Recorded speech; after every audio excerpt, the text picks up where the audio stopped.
Laodicea சபையின் தூதருக்கு எழுது.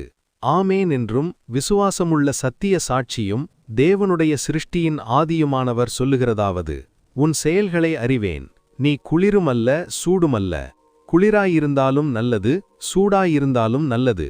இப்போது நீ வெதுவெதுப்பாயிருக்கிறபடியால், குளிருமல்ல சூடும் அல்லாதபடியால் உன்னை என் வாயிலிருந்து உமிழ்ந்து விடுவேன். நீ நான் ஐஸ்வரியவான், செல்வந்தன், எனக்கு எதுவும் குறைவில்லை என்று சொல்கிறாய்.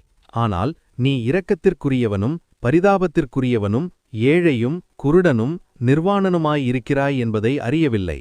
ஆகையால் செல்வந்தனாக இருக்க நெருப்பில் சுத்திகரிக்கப்பட்ட பொன்னை என்னிடத்தில் வாங்கிக்கொள்.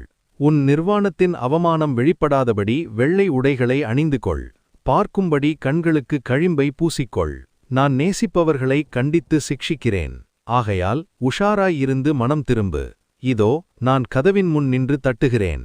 யாராவது என் சத்தத்தைக் கேட்டு கதவைத் திறந்தால் அவனிடத்தில் பிரவேசித்து அவனோடு உண்ணுவேன், அவனும் என்னோடு உண்ணுவான். ஜெயம் கொள்ளுகிறவனை என்னோடு என் சிங்காசனத்தில் உட்காரச் செய்வேன். நானும் ஜெயம் கொண்டு என் பிதாவோடு அவர் சிங்காசனத்தில் உட்கார்ந்தது போல.